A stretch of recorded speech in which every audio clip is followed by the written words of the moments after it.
Yo, it's your boy OG Shizzy Brizzle. This is another Shizzy Lit podcast. You understands me. We gonna talk about my man Abraham Shakespeare. You know who Abraham Shakespeare is? You probably don't. This was a little dude and shit. You know what I mean? Fucked up in the game at one point. Living with his mother. Really couldn't read and write and spell and shit too good and all that. Was getting in trouble here and there and all that shit, little young boy petty charges and all that type shit, you feel me? My man hits the store one day and shit and go on and cop some lottery tickets and shit, you feel me? So then you'll end up hitting and shit for 30 million. 30 million. Now you know you can get your shit yearly or you can get your shit in one big ass lump sum. They gonna take all the taxes out that motherfucker. You feel me? All the bills you pay, all the bills you owe, child support, hospital, school, all that shit. They gonna have a knife and fork at the table, divvying your paper up. But you'll ended up getting I believe 17 million or something after all that. Like after they took all the shit he owed, after they took all the taxes out. So they tore his ass up for hella millions, boy. If he ended up with 17 million and shit. So now, boom, you think, all right, life is good now. But remember, one of my podcasts is money is the root of all evil and shit. So this man get that money. He look out for who the fuck he look out for who was holding him down when he was fucked up. So they say he gave 3 of his stepsisters $250,000. He gave his stepfather $1 million. You feel me? He gave his brother's son best friend 40,000. Shit like that. I'm just trying to remember everything I heard and shit. You know, looking out for people, paying people motherfucking mortgages and shit off and all this type shit. They say he paid $60,000 for a nigga mortgage. He ain't even know the nigga last name. Shit like that. Real generous. He ain't go Hollywood.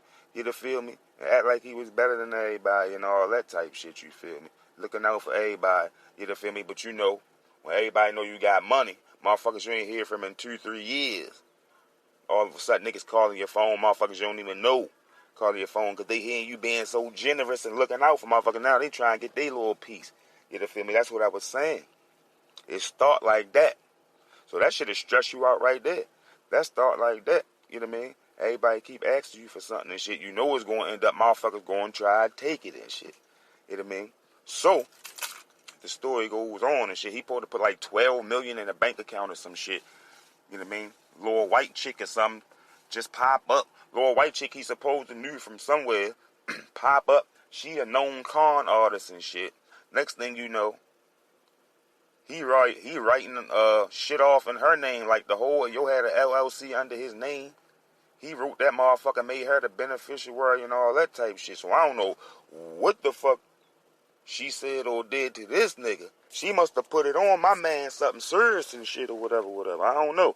But I know this nigga end up dead and shit. And Shorty was telling all kinds of lies and shit. She put the murder on about 4-5 different motherfuckers. Best friend, cousin, motherfucking son, her own son. She tried to put on her own son and shit.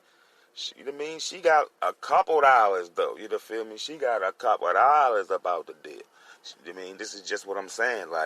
You get that money, motherfuckers will come. The evilest motherfuckers will come. You feel me? With the smile on their face. Try and get you for any and how many dollars they can. They try and suck you dry if they can. If they let you. Shorty had got everything though. She was winning. She ain't even had to go hard like that. You feel me? She was winning. This bitch went and bought a Smith & Wesson and all that type shit. You feel me? And then got her ex-husband or some shit that she divorced. You feel me? Soon as she got some money from this nigga, she divorced Joe and they was together for 17 years. This nigga go digs her a hole because that's his type business and shit. Dig her a hole, get it concreted and all that shit, and this nigga in the hole. She done killed the nigga, put him in the hole, poured the concrete in that motherfucker and shit. That's why it's considered the root of all evil, because you'll be a generous, nice person because that's just who you is. They say money enhances the person you really is.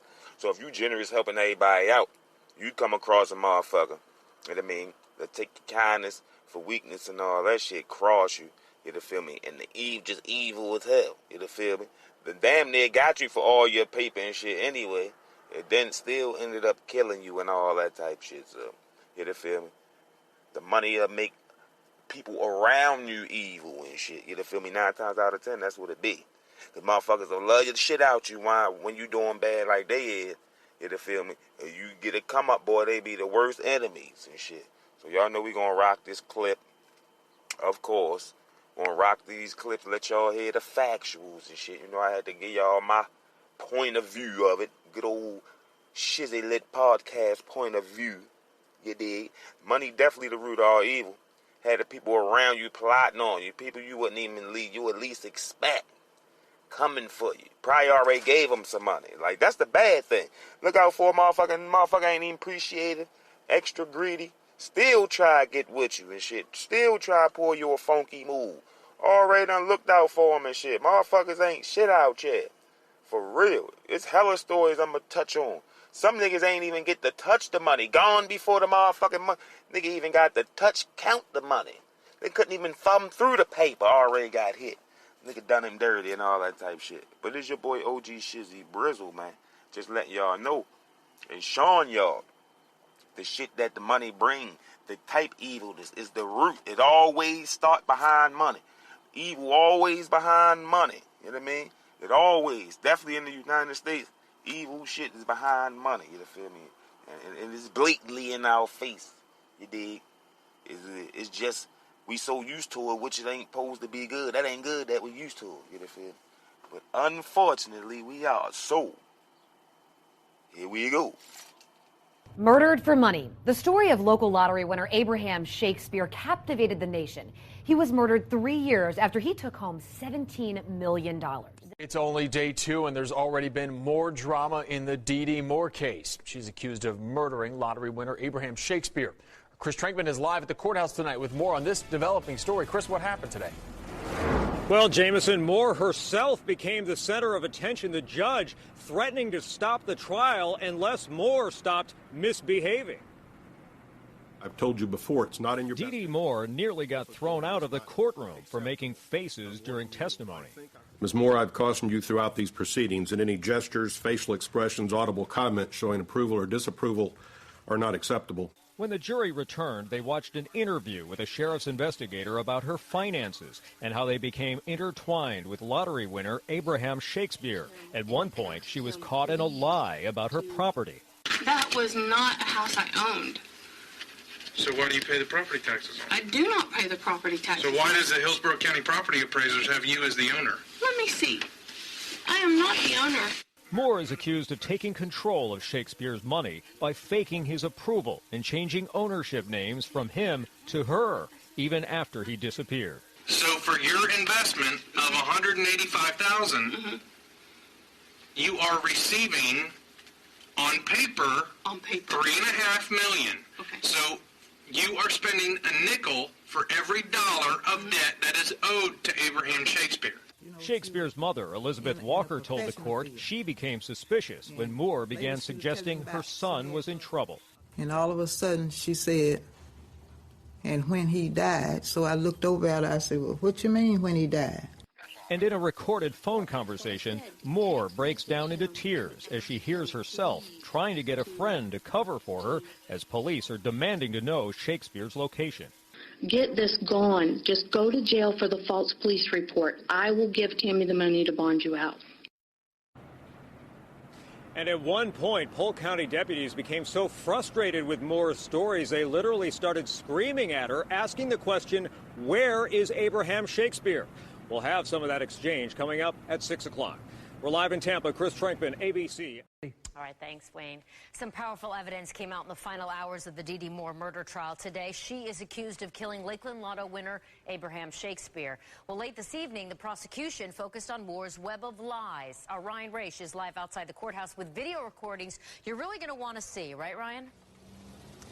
Yeah, Wendy, right before the state rested its case, it played a video recording of a long interrogation with Dee Dee Moore. It took place right before she was taken into custody, and during that interview, she learns that detectives have been following her, listening in on private conversations, and know a lot more than she ever thought. It's the bottom of the ninth, and you've got 2 strikes, Dee Dee. Okay? I watched Cedric shoot him. I was in the room. The one and only objective in this interrogation with Dee Dee Moore was to get the truth on what happened to Abraham Shakespeare. Moore started with this theory. It was a drug deal that went bad, and the guy's name is something. I just found it out. Moore could not think of the drug dealer's name who supposedly killed Shakespeare. But with some persistence from detectives, it wasn't long before she scratched that idea and moved on to a new one. But I'm telling you, Cedric took the gun and in cold blood did not even hesitate to shoot the man, and I've seen it happen. Cedric is Shakespeare's cousin, who actually reported him missing back in the fall of 2009. As she watched it all in court, tears flowed. One heated moment came when she claimed she was being framed. Look at all the stuff you did, Dee Dee. Look at all the stuff you've done. If there's ever been some kind of cover-up, you did it on this case. I had to. Just when it looked like that was the end of the lies, the detective testified she had one more statement as she broke down and left the interrogation room. She said, my son RJ shot Abraham twice. Abraham was trying to choke me. RJ walked in the room, grabbed my gun, and shot him. He was only protecting me like any son would do.